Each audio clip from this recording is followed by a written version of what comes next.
1959-cu ilin qarlı fevral gecəsi. Ural Mountains dağlarının sərt və amansız zirvələri arasında 9 nəfərlik təcrübəli dağçı qrupu çadır qurmuşdu və bu qrupun lideri gənc, amma çox təcrübəli dağçı İqor Dyatlov idi. Onların marşrutu Xolat Siyaxlı adlı dağa doğru idi və bu dağın adı yerli Mansi dilində Ölülər dağı mənasını verirdi. Qrup yanvar ayının son günlərində yola çıxmışdı və onlar xizək, kompas, xəritə və kifayət qədər qida ehtiyatı ilə tam təchiz olunmuşdu. Çantalarında konservləşdirilmiş ət, quru balıq, çörək, şəkər və çay vardı. Temperatur -30, bəzən isə -40 dərəcəyə qədər düşürdü və güclü külək dağlarda hər şeyi daha da çətinləşdirirdi. Amma bu insanlar təcrübəli idi və belə şəraitdə yaşamağı bilirdi.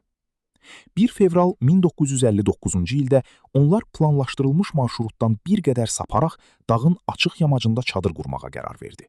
Və bu qərar sonradan hadisənin ən mübahisəli nöqtəsinə çevrildi. Çünki aşağı inib meşəli ərazidə qalmaq daha təhlükəsiz idi.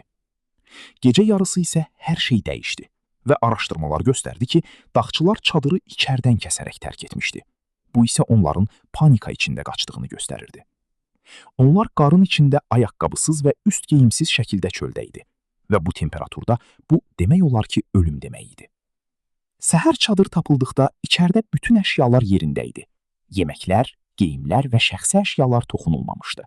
Sanki insanlar bir anda hər şeyi qoyub qaçmışdı.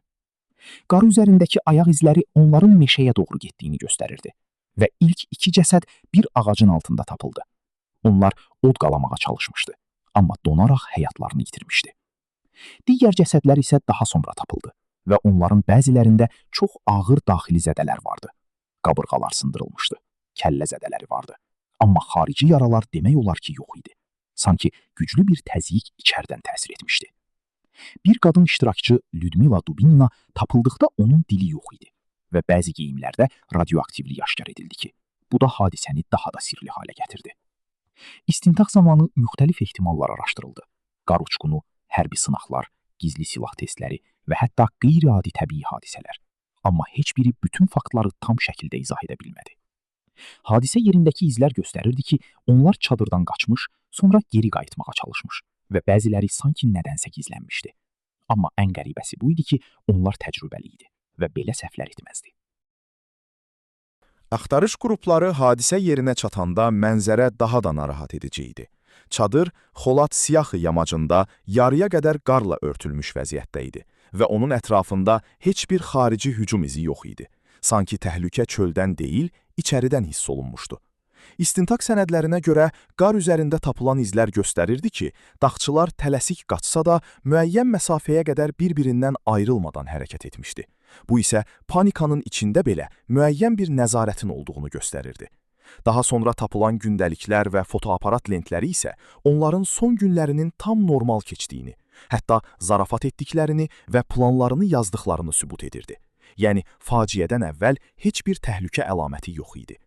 Ən qəribə detallardan biri isə od qalamaq üçün ağacın budaqlarının 4-5 metr hündürlüyə qədər qırılması idi. Sanki kimsə tələsik yuxarı qalxmağa və ya nədənsə uzaqlaşmağa çalışmışdı. Bu isə hadisənin sadəcə təbii səbəblərlə izah olunmasını daha da çətinləşdirirdi.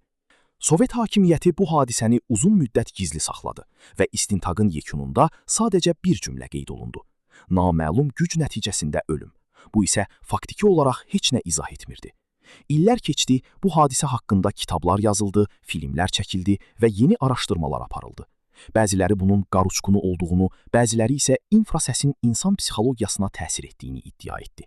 Amma suallar hələ də cavabsız qaldı. Niyə onlar çadırı içəridən kəsdi? Niyə ayaqqabısız qaçdı?